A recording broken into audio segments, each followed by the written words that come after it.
Welcome, everybody. Welcome. Hello. Thank you for joining us today. We're really excited to share details with you about our 2026 Summer Abroad program in Dubai, United Arab Emirates. Today's session is being recorded and will be added to the Summer Abroad website shortly. Before we begin, we want to acknowledge the land on which the University of Toronto operates. For thousands of years, it has been the traditional territory of the Huron-Wendat, the Seneca, and the Mississaugas of the Credit.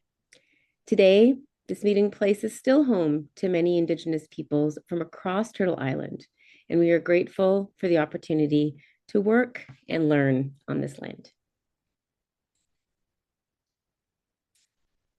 So for today's session, here's what we will go over. We'll start with brief introductions of who is here with us today on the panel, followed by an overview of what Summer Abroad is. We'll then hear from one of our student alumni from the Dubai program, Martin, followed then by the program and course details by the professor, Michael Khan, then another student experience from a previous alumni, followed by information on how to apply, the costs and financial assistance available, EDIA resources, and then we have a Q&A. I also want to mention before we start that there is a Q&A button at the bottom of your Zoom screen. At any point, feel free to use that to type in any questions you may have. I have a colleague with us here today, and she will be monitoring the Q&A and answering any questions you may have. So you have both options to wait till the end, and we can answer your questions live, or feel free to use the Q&A at any point. So on our panel today, there's myself. My name is Aisha Amin. I'm the program coordinator on the Summer Abroad team, and the UAE is one of my programs. We also have with us Professor Khan.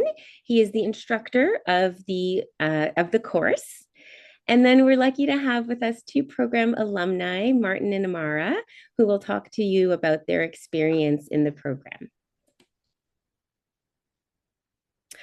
So let's get into what Summer Abroad is.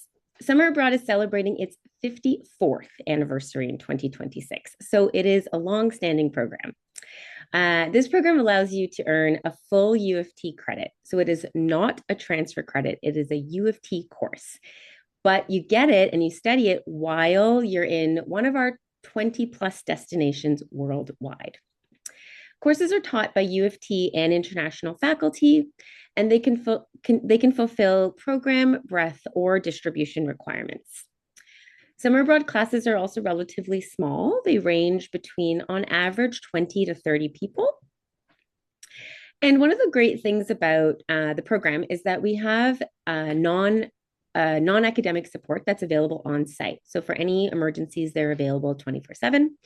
And then all students also participate in a pre-departure orientation and safety abroad prior to leaving, just so that way everybody's prepared, knows what to expect, and safe while on the program. So with Summer Abroad, the location really does become a living textbook. So you get to learn in real world settings. Professionally, you get to build a global network, you get to gain international awareness, develop intercultural competencies. And these are really great opportunities when you're exploring graduate school or future work opportunities, because it really shows that you can adapt to international workplaces and international customs and cultures. From a personal perspective, you'll also get to make lifelong friends and again, improve some of your communication skills and just generally immerse yourself in a new culture. So with that, and to share some of his experience as an alumni in the UAE program, I'm happy to pass it on to our speaker, Martin. Thank you so much. And first of all, thanks, Michael and Aisha, for inviting me to share my experience.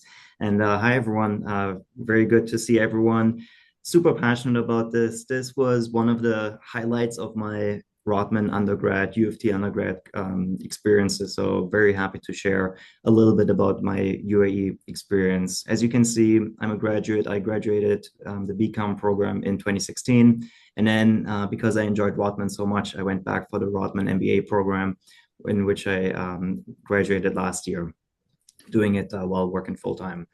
A couple of the reasons that I applied to go to this program, from a personal perspective, hey, Dubai, UAE, a part of the world I've never been to, it just sounded really cool. And I really wanted to go there within an environment where I felt like it was structured, organized. I felt like I'm not on my own, and that was the perfect way to get into a part of the world where I would probably be hesitant to go by myself because I'm not familiar, don't speak the language, and that was where I said, like, this is the way I'm going to go there, because I always was interested in going to this part of the world.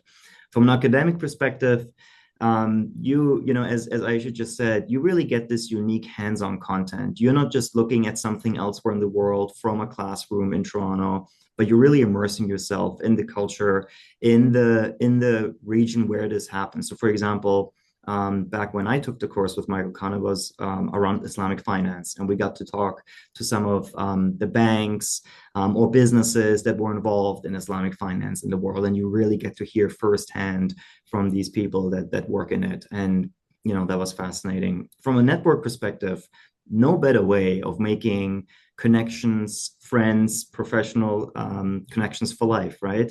You're 1 month or however long the program is abroad under the same roof with other motivated students, with the professor.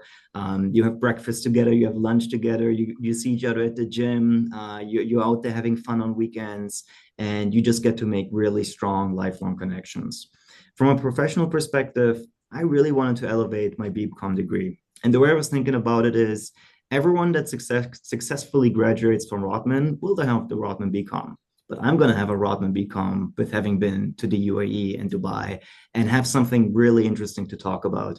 And now reflecting back 10 years into my professional career, I have to say a lot of times it's about the stories the applicants tell in a job interview beyond just the knowledge they gain from a degree, but truly what shaped them as a person, what makes them an individual with their own unique experiences.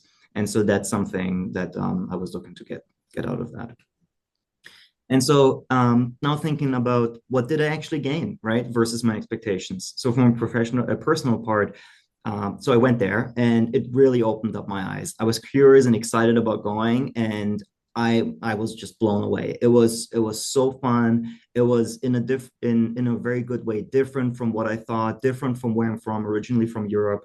Very different, putting prior experiences into perspective.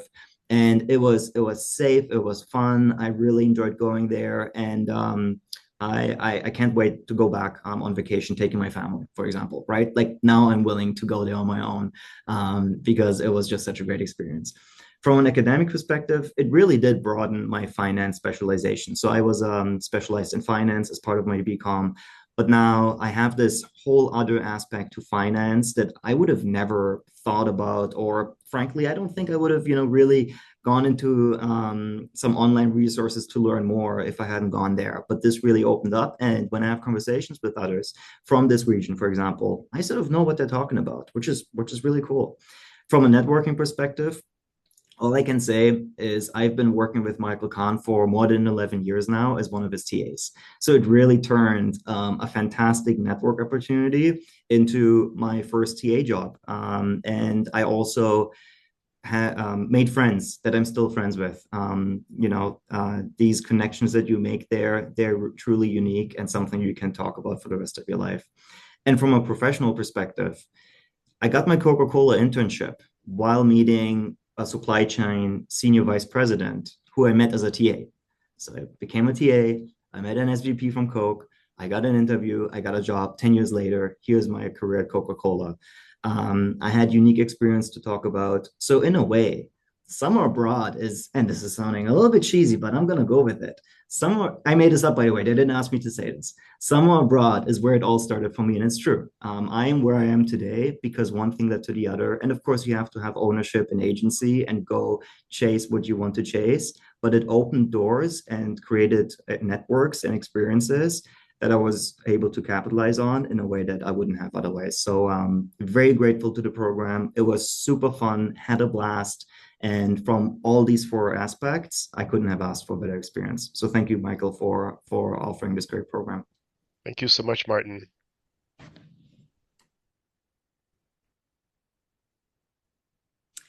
Thank you, Martin, for sharing your experience. So now that you've heard from one of our program alumni, we'll go into the course itself. Obviously, it takes place in Dubai in UAE, and I will pass it on to Professor Khan to talk about the course. Okay, well, welcome everyone.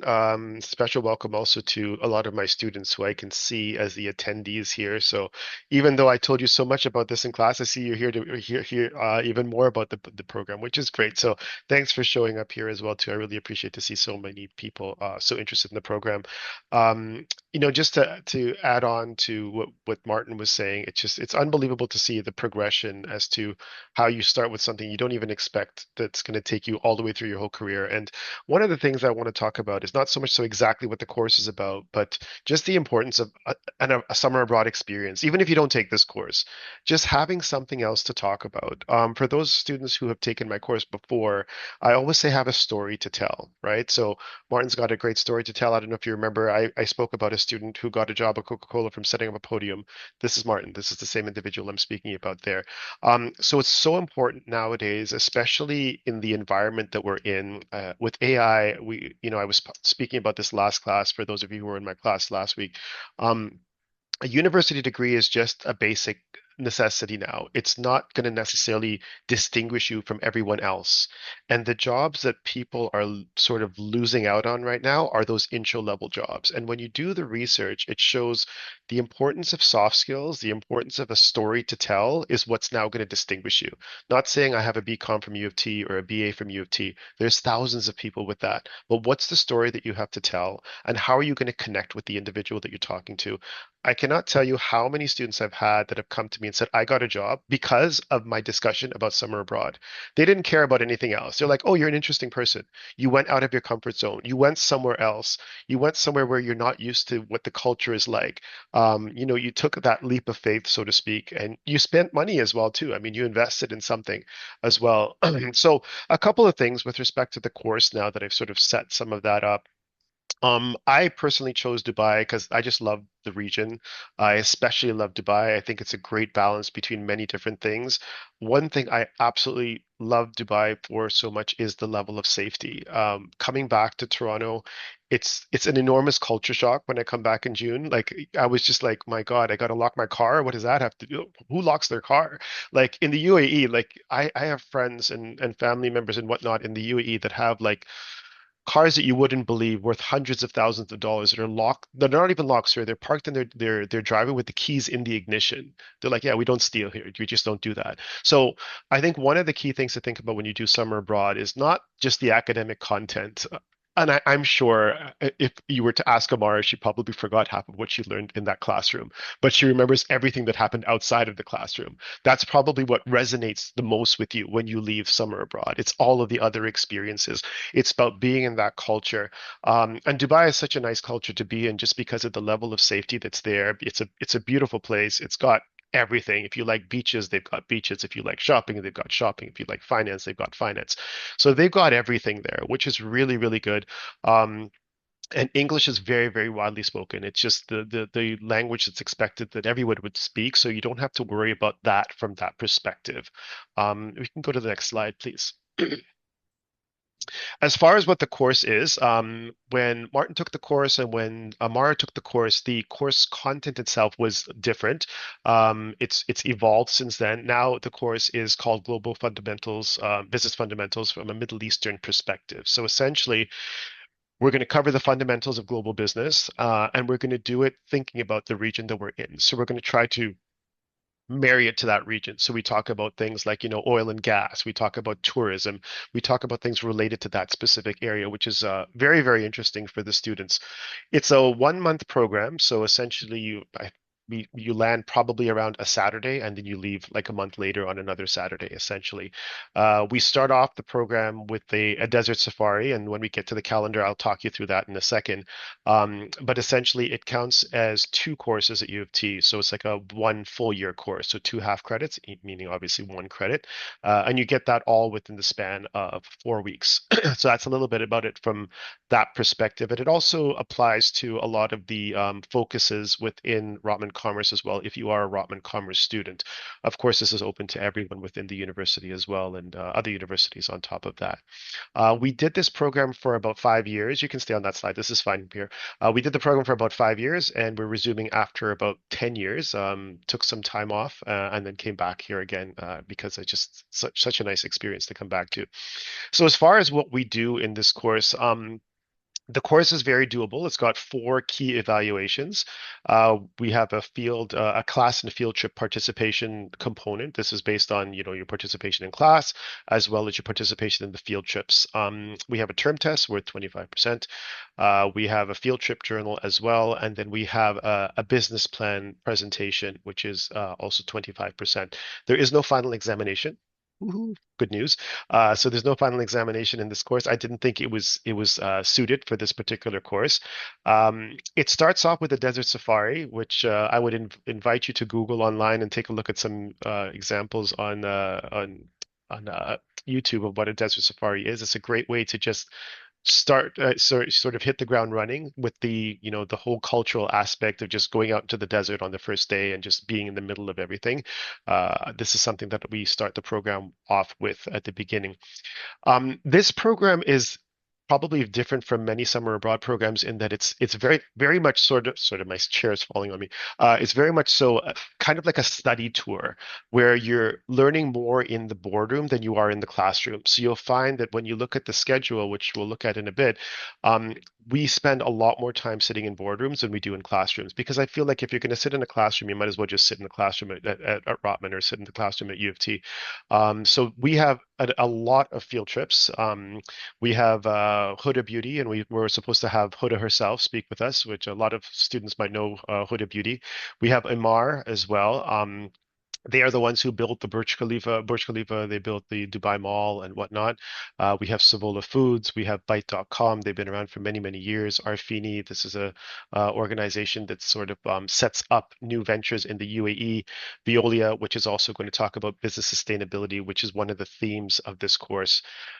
We have an overnight trip in Abu Dhabi. That's in that specific trip, we'll be going to ADNOC, which is the Abu Dhabi National Oil Company. It's a huge, huge, huge multi-billion-dollar company. We'll have a senior vice president speaking with you there, and then you'll also be doing a case study with him, which will be very interesting. We're going to be going to a conference called the Make It in the Emirates Conference, also in Abu Dhabi.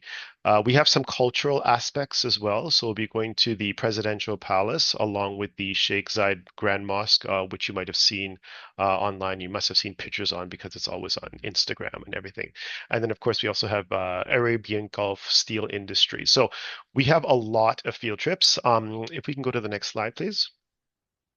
So this is probably a good representation of what sort of is on tap for what's coming up. We arrive like on the Saturday. That's the expected last day you should arrive is by Saturday, so you can sort of get settled in. By Sunday, we get started. We'll have a desert safari as well as a welcome dinner. That's all part of the safari. Just prior to that, we'll probably have just a little bit of a briefing for maybe about an hour to just welcome you to the course and give you sort of show you where everything is and give you a bit of an expectation. Monday, we will have a class. So we'll have essentially roughly about 4 hours of class on the Monday. We move into Abu Dhabi on Tuesday. So Tuesday morning, we'll be driving to Abu Dhabi early in the morning. We'll be attending a conference by 9 a.m. in the morning in Abu Dhabi, and then we'll go to the palace in the afternoon. So the way I've designed things, I've thought about a lot of different aspects because of the fact that you're obviously moving locations. You're going to have to deal with jet lag. You're going to have to deal with so many different things. This course is quite front-loaded, you'll find. It lightens up towards the end, so you have time to focus on your final deliverables. So the first week is probably the busiest week because we have a desert safari, then we have class, then we've got 3 days in Abu Dhabi.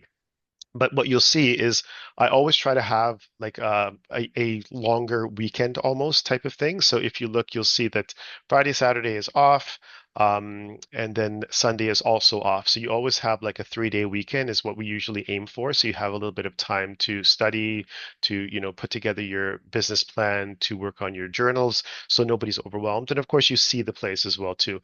Uh, Monday of the next week, we have another class. Then we have Tuesday and Wednesday, we've got a couple of field trips. As you can see, Arfini as well as Imar. And then we move into our term test on Thursday. What you'll see on the 14th, the 21st, and the 28th, you'll see it says business plan workshop.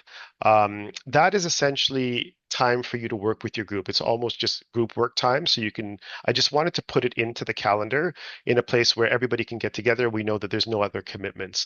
And at the same time, I put it at the end of the week. So that way you're not like really, really tired or whatever the case may be. So by the time you get to the end of the week, it's not like heavy duty classes anymore. You can work on your business plan with your group members. So the heavy programming would be more like the Monday, Tuesday, Wednesday when you look at that particular week. Then we move into the next week. We've got class on the Monday. We've got Huda Beauty, and then we have Byte.com. You'll get a day off in between. And then, of course, you have the time to work on your journal as well. So what you'll notice in this class is towards the end, the programming starts to lighten up, and that's on purpose. That's so that you can work on your other deliverables.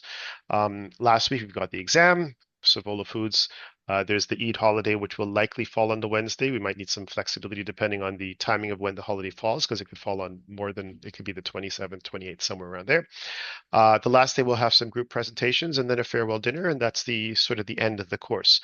So it's been designed in this way to sort of make it easy for you from a learning perspective, and to also give you some opportunity to see the sites and what there is to see in the Dubai area. I tend to have longer days, so I have less days. So rather than going to class like if we take a week like the second week, for example, because the first week we have the Desert Safari, you'll see we've got class on the first day, we've got 2 days of field trips, and then we have a very short day on Thursday of actual programming, I guess you could say. If you look at the next week after that, we have a day off in the middle. So rather than, I thought about having Huda on one day and then have Byte the next day. I said, you know what, I think it's probably better to squeeze it all into one day so you have an entire full day off for yourself, because if you're coming in, waking up, might as well only do it once rather than 2 times. So this is sort of how I've structured things. That's how I structured most of my courses as well too, is we start off strong and we end off lightly when folks get a little bit tired. So that's a little bit about the course. There'll be time at the end of the session to ask me any questions, and I'm happy to answer those questions for you as they come up. Thank you, Michael. You're very welcome. So we'll now hear from our other program alum, Amara, who's going to share about her experience in the UAE program. So I'll pass it on to you, Amara. Thanks, Aisha. So as Aisha's mentioned, I'm an alum of the Summer Abroad program from Dubai, or in Dubai rather. I'm excited to share my experience with you, especially as many of you might be preparing for your own adventure. For context, this was my first time traveling without my family, so it was a big step for me personally and academically. And that's exactly why I wanted to do it. So I chose this Dubai Summer Abroad program because I wanted to challenge myself and experience something completely different. I was looking for an opportunity to immerse myself in a new culture, build my confidence, and push my boundaries. And academically, I was really drawn to the idea of taking, at that time it was an accounting course, but let's just say, any business course in an international setting, learning not only from the professor, from my peers, but also from our local peers at the university there. So let me tell you that this experience was absolutely transformative. From an academic perspective, studying with local students broadened my perspective. We had completely different approaches to problem solving, and it was really fascinating to see how cultural backgrounds can really shape the way we think about business. And we also got to see a lot of that through site visits. I wish we had Huda Beauty on the roster then, but we had some really amazing businesses that we got to visit back then. And then I think the second part that was really transformative was just the friendships. So I made some amazing friends that with people that I'm still in touch with and friends with to this day. We supported each other a lot through the program there and explored the city together on our off days and built memories that will honestly last a lifetime. And then most importantly, I would say from a personal growth perspective, traveling on my own for the first time taught me independence and adaptability. I learned how to navigate a city, manage my own time, solve problems on the fly. And that Dubai trip was definitely a catalyst for me. It laid a blueprint for me to not only travel abroad quite a bit after both solo and with people, but it was also a catalyst for me to moving abroad to Switzerland only a few years later because I had just gotten so much confidence from that trip itself. So I know Summer Abroad at U of T offers many different locations and courses to choose from. And I really do wish that I had done more of these, maybe even one per year. But I think at the time I could really only fit one into my schedule. Um, but I wanted to choose a place that was safe. And Dubai, I think at the time really had, and even now, really has a reputation for being safe. And it really did live up to that expectation. And the city itself, like it's pretty incredible. It blends tradition and innovation. It's got stunning architecture. The markets are, you've got the biggest mall in the world. I think it still might be the biggest mall in the world. And then you've got souks, which are very, very traditional markets. And it's really got a truly global atmosphere. And the people are friendly, welcoming. I never felt out of place or uncomfortable. And aside from safety, again, I think from a personal perspective, I will never forget how I felt the day we went for a desert safari. And I say that because I can appreciate a city. Like I love visiting cities and traveling through them. But I'll never forget the serenity, the peace, the calm I felt when we were in the middle of the Arabian desert with dunes and beautiful sand around us for as far as the eye could see. And unfortunately, I've never had the opportunity to redo that in any other place I've been to because I don't know if I'd ever go to the middle of the desert by myself or, with my family or friends, but in this setting with, where everything's organized and controlled by our wonderful coordinators, it was honestly one of the best moments of the trip all around. So we've talked a lot, I think, throughout this presentation about some of the benefits of the program. Obviously, professional exposure, I can't emphasize that enough. Cultural immersion, personal development, networking. Similar to Martin, I would say that it was a big talking point for me after I came back and I went to networking events. It really helped me stand out and had a story to tell. In fact, I would say my experience in Dubai at that summer abroad still comes up in conversation to this day, like 10 years later, maybe more. And I can't really think of any disadvantages of the program. But on top of the advantages and resume building, story to tell, all of that, I think more than that, it's about the person that you become after having had that experience. So if I had to leave you with any final words, I'd say embrace every opportunity, even if it feels like you're going out of your comfort zone. And in fact, I'd say embrace the opportunity, especially if you're going out of your comfort zone. And if you do end up being selected for the program, take the time to explore and appreciate the culture, be open to new ideas and perspectives, and most importantly, I'd say build the relationships as that's what is going to make this experience truly special for you. So thank you, Michael and Aisha, for this invitation, as it gave me the opportunity to relive my experience and share it with the students here. I'll be around till later if anyone has any questions. And if not, I hope you guys have a fantastic time in Dubai. Thank you, Amara. Thank you. So now that you've heard all the details about the program and about the experiences of some of our previous participants from past years, we'll get into what the accommodations will look like this year. So this year, students are going to be staying in the Hyatt place in Dubai. So a very nice hotel. It has Wi-Fi. There's a buffet breakfast every day that is included. It will be double rooms, so two people per room. And there's an ensuite washroom in every room. They're on the trip to Abu Dhabi, so the 3-day trip, overnight trip that Michael mentioned. There will also be double rooms, but this will be at a hotel called the Millennium downtown. So once again, all of the hotels that you'll be staying at are not only safe but quite nice and well equipped, so you don't have to worry. And some of the lectures will actually be taught in the boardroom at the hotels. And then, of course, as Michael mentioned, there will be a lot of on-site teaching as well. So in terms of getting to the UAE, students are responsible for booking their own flights. So it is not a group flight that we book. However, summer abroad, our office will provide a suggested itinerary so you can fly there as a group.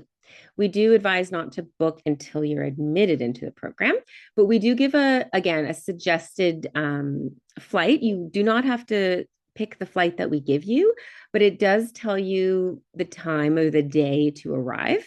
And then, of course, the benefit to going on the group flight is that you are likely to have others from the program who will be on that flight with you. But once again, you are, if you're not coming from Toronto, you find a cheaper flight with more layovers, whatever the case may be, you're free to book your own flight on a different route. Just make sure you get there when you're meant to get there. Aisha, can I just jump in for a second? Yeah, of course. Since you're talking about flights, I didn't want to forget because later on I might forget. It's a great opportunity if you're flying on any airline, but especially Emirates or any other airline, if you want to explore something before or after. If you look at where Emirates flies, it's not a lot more money to fly somewhere else, whether it be in the region or further away. Like I've known students, like there are international students and they just fly sort of home from there. So look at your flight itinerary options, because let's say, for example, you're from Asia, for example, you can book a flight to, let's say, Shanghai from Toronto via Dubai. That way, you're kind of paying for two flights at the same time and not really paying very much more.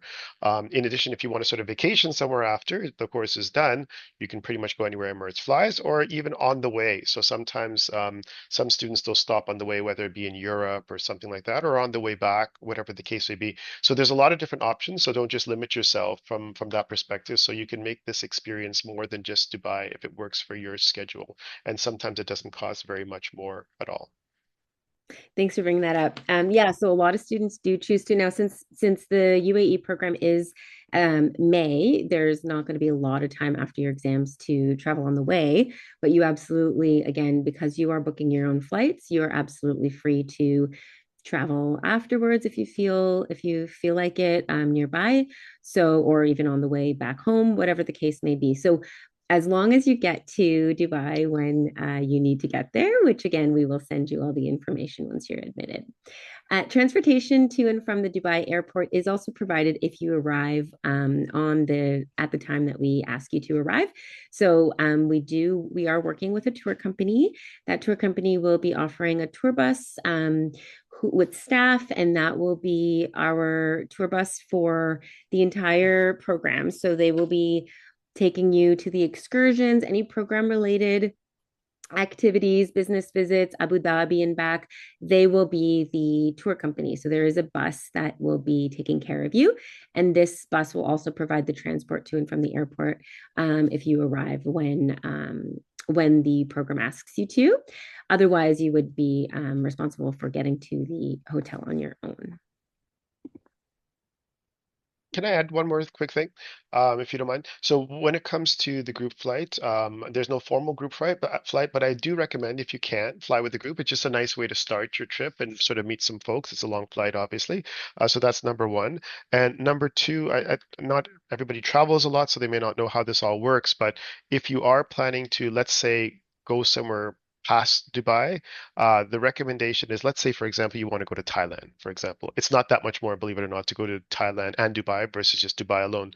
I thought about it myself, to be honest with you. Let's say you want to go to Thailand. What you would do is you'd book a flight to Thailand with a stop off in Dubai, is what you would do. And that becomes much cheaper. Don't book two separate flights. Essentially, it's one flight with a stop off. And let's say, for example, you wanted to stop off in, I don't know, London or something on the way back, or Portugal or something. What I usually do is pick the airline of the other place that you want to visit. So let's say I want to go to England, I might fly on British Airways with a flight to Dubai with a stop off in England. So the point is, there are ways to very economically add a couple of things and onto this trip as well, and not pay very much more money. Since you're flying so far, you might as well get even if it's 2 or 3 days somewhere else, why not throw it in there? Okay, so in terms of insurance and visas, so students are responsible for arranging their own visa if they require one. So for Canadians going to the UAE, you do require a passport that is valid for at least 6 months after the end of the travel dates. So that would be at least 6 months after the beginning of June. Okay. That is often the case for a lot of countries. So this isn't unique to the UAE. 6 months on your passport at least. For international students, if you require a visa, you do need to check with the embassy or consulate to find out what the entry requirements are, depending on your nationality, because of course it differs, as we know, for every nationality. So we would advise that if you are admitted to the program, you start that process as soon as possible. Ideally, you would apply in Toronto. And because sometimes these things can take some time. Summer Abroad does provide supporting documentation if you require a visa. So you can always reach out if you require a visa for any location through a Summer Abroad program, and we can help you with that supporting documentation.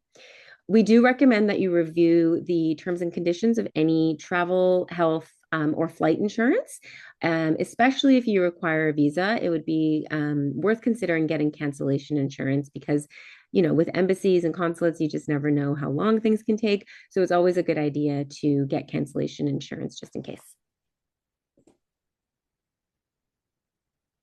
So now you've heard all about the program. Let's talk about eligibility. So to apply for the Summer Abroad program, you must be in good academic standing, first of all. You have to have completed at least one course and have a GPA of 1.75 at the time of application. Okay. So first students with no final grades can apply as long as you've taken the full one full course at least at U of T. U of T students in either professional faculty or a graduate program, U of T alumni and non-degree students are also eligible to apply. They would just need to get permission from their program or their university to get this program as part of their own program to get recognized.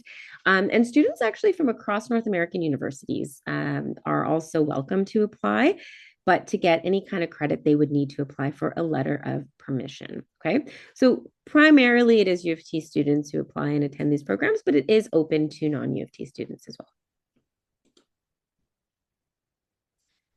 So applications are now open. When you go to the Summer Abroad website, you will see apply now button at the top right. Click that and it'll take you to this application portal.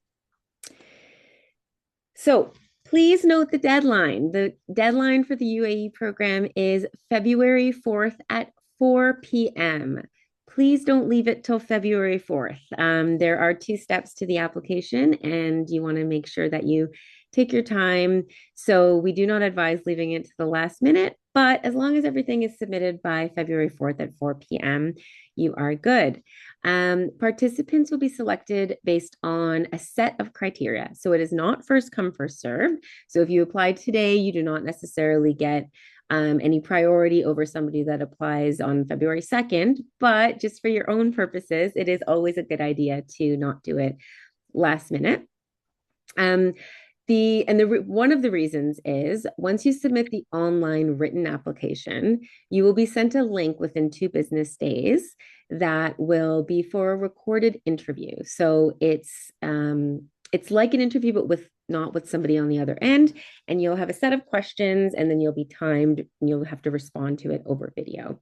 And the applications are going to be assessed on all of the different parts of your application. So that includes the written part, on the personal statement, your transcript and CGPA, your previous courses, any relevance to your academics, as well as the video questionnaire. So all of it is assessed. It really is all reviewed. So that's why we do not recommend leaving it to the last minute, because there is a bit that goes into it, but it is very doable as well. You just want to pace yourself. You can also start the application early and save it and go back to it, the written component, so you can get a sense of what the application looks like. There is a $210 application fee. This is non-refundable. Once you submit the application fee on the portal, you would then need to make sure that you press submit application.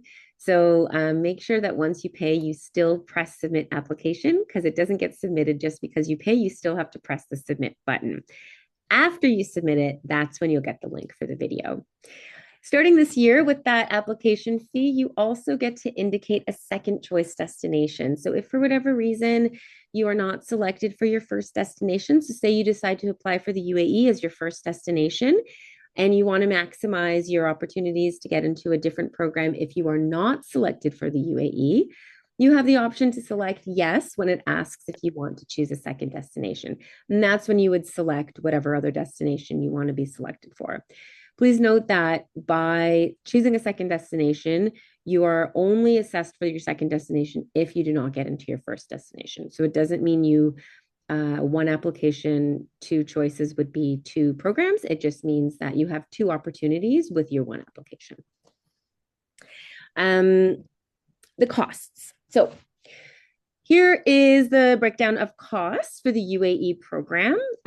This breakdown is more detailed on our website. So you can go to the UAE program website, go under costs, and you'll see the detailed breakdown. But as you can see here, there are the fees that are paid to summer abroad, such as the application fee, course fee, and field trip fees and accommodation fees. Then the U of T incidental fees and any additional costs, which we approximate, would be separate. So, for example, the additional costs would include things like estimated airfare, meals, any kind of local transportation or insurance. That's what we sort of estimate. That's why it says approximate.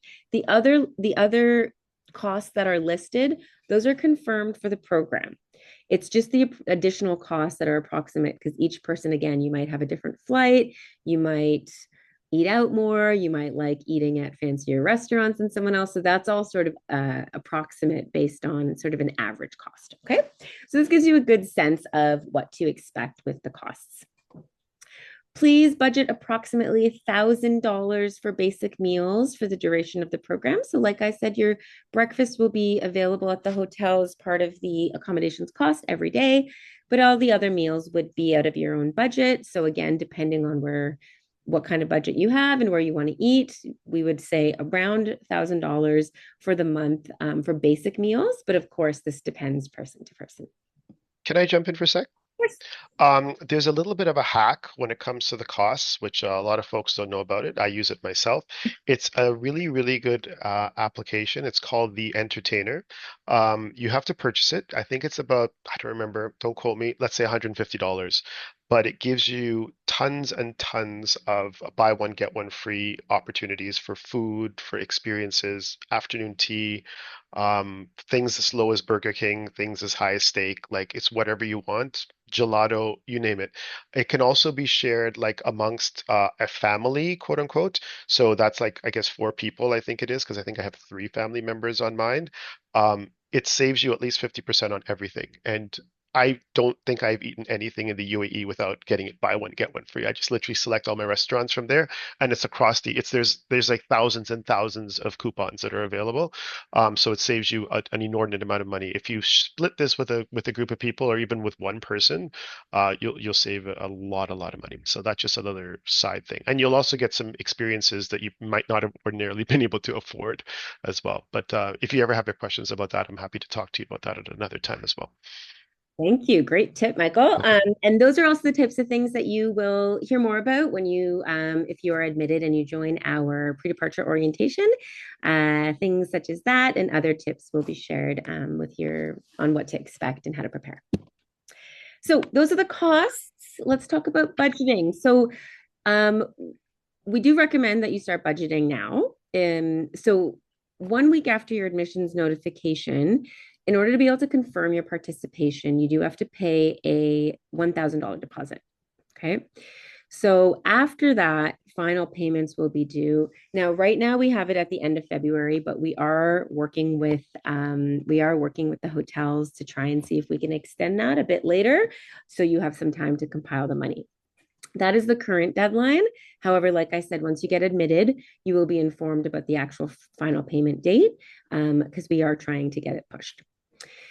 So in terms of actually financing the program, so you know the costs. The timeline is $1,210 at the time of for the application, $1,000 a week after to confirm your participation, then your final payments around, again, late February or March. Then to be able to, there's different ways to be able to try and pay for this. So one, if you are OSAP eligible, then because this program is for credit, then it is eligible for OSAP if you yourself are eligible during your regular studies. So just one thing to note about OSAP is OSAP funds don't get released usually until right before you start your program, your class. In the case of summer abroad, fees can't be deferred. So you just need to figure out sort of how to play that in the interim before your OSAP is released. But just something to note, again, if you are OSAP eligible, you can certainly apply for that as well. We also have something called the Summer Abroad Awards. So Summer Abroad Awards, we have a lot of financial need-based awards, some merit-based, some combined. Those are all part of your summer abroad application. So when you submit your application for the UAE or whatever other program, it will ask you, do you want to apply for the award? And you would need to select yes and submit the documentation as part of that application, because once you finalize and submit your summer abroad application, you cannot go back to then apply for the summer abroad award. Okay, so the financial need-based award is part of that application. It asks you to upload some documents and sort of put a budget there. And then any merit-based, the Woodsworth College Administered Award, that's merit-based.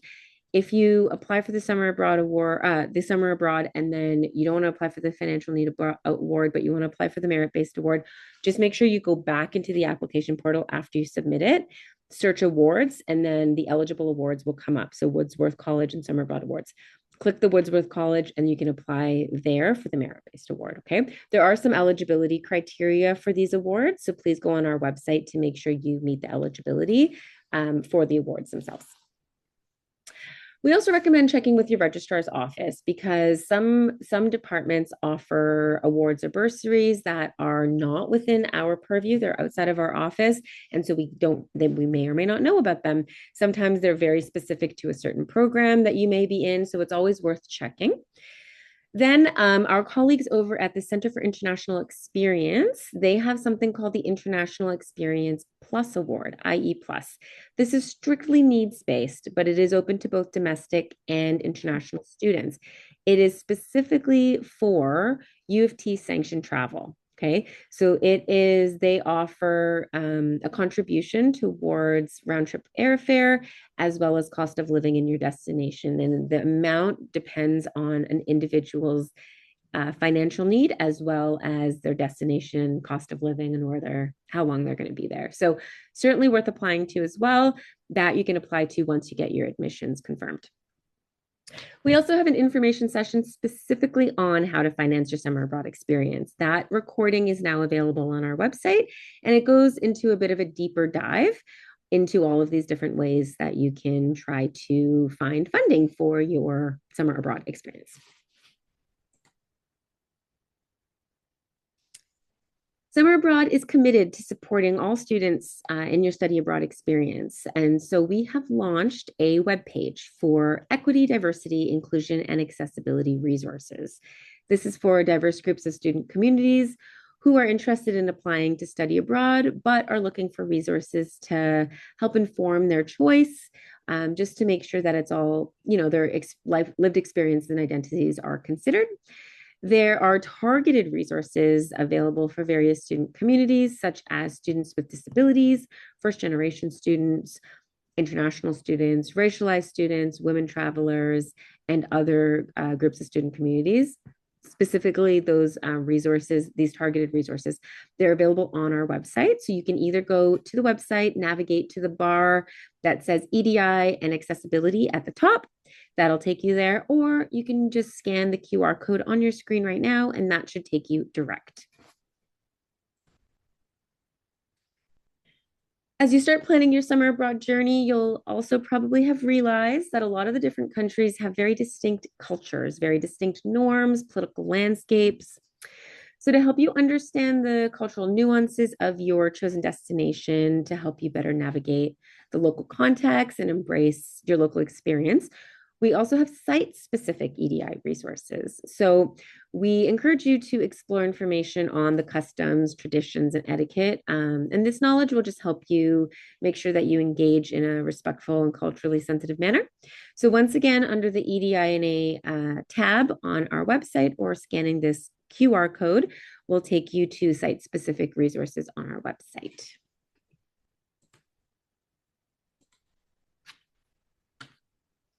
The Summer Abroad Office is also committed to providing a welcoming and inclusive environment for everybody. So we do work closely with the U of T Accessibility Services Office to ensure that resources are made available for students who may be living with disabilities or diverse learning needs. Any student who may require disability-related accommodations or support to participate in summer abroad courses will need to register first with the Accessibility Services Office. Then an effective accommodation plan can be put in place before you travel abroad. It is critical that students contact the accessibility services as soon as possible to discuss potential travel or course plans with their accessibility advisor. And that should be done well in advance of finalizing your participation in the program, just to make sure that everything is put in place, everybody's on the right page. We also have a dedicated EDINA coordinator who can work with you to ensure once you have your accommodations in place that all of this is put in place properly. It's a barrier-free environment to whatever extent possible. And you can also make a advising appointment specifically to discuss any accessibility needs. One thing to note is accessibility services is not tri-campus. So each campus has their own respective office. Please make sure that you register with your applicable office on the campus where you are registered. We also have a Summer Abroad Inclusion, Diversity, and Excellence Award. So this is a relatively new award. It's for undergraduate students who have contributed to the advancement of equity, diversity, and inclusion. There are 4 awards that are available for $5,000 each, and that can help play a pretty significant part in your funding. So if you want to look at some of the biographies of previous recipients, they are available on our website. And again, this would be part of your Summer Abroad Awards application. There is a section where you can discuss any experience in EDINA, and that is where your assessment will be made. It will also be made for any of the other Summer Abroad awards. They're all sort of combined into one application for any of the awards that are administered through this office. So that is, again, as part of your application. So please make sure to keep an eye out for it. Here's our Summer Abroad timeline for 2026. So applications opened in early December. They close February 4th at 4 p.m. We had some deadlines for some of our other programs yesterday. All our remaining deadlines, including for the UAE, are February 4th. Around sometime in February to early March, potentially, that's when we ask you to keep an eye on your emails. That's where you'll get your admissions notification. 1 week after the admissions notification, you would need to pay your $1,000 deposit to confirm your spot. And then around, again, February or March, you would be paying your remaining fees. You'll have your pre-departure orientation, and then you head out in the case of UAE for May, but any of the other programs, depending, they run between May and August. So if you are not already following us on Instagram, we are at U of T Abroad. This is a place where we share a lot of updates. We have student ambassadors that are on our program. They share updates about their program, what they're doing, a day in the life. It's a really great way to just keep updated on not only what we're offering every year, but also in events and any deadlines or extensions, but also seeing the firsthand student perspective. Other ways that you can keep in touch or stay updated, we have a monthly e-newsletter called The Summary. You can subscribe to that on our website. We also offer virtual appointments with a summer abroad advisor. Again, going on our website, selecting the program of interest, you can book an advising appointment. You can also contact us by email. Our general email is summer.abroad@utoronto.ca, and each program also has a program-specific email. For the UAE, it is uae.abroad.wdw@utoronto.ca. So thank you for joining us today. We will now open the floor up to questions. We're going to open up the Q&A, but before we do so, I just want to once again thank our student speakers, or our alumni speakers, I should say, Martin and Amara, and of course, Professor Khan for joining us, and all of you participants for joining. I hope this was really informative, and we're really excited to see your applications.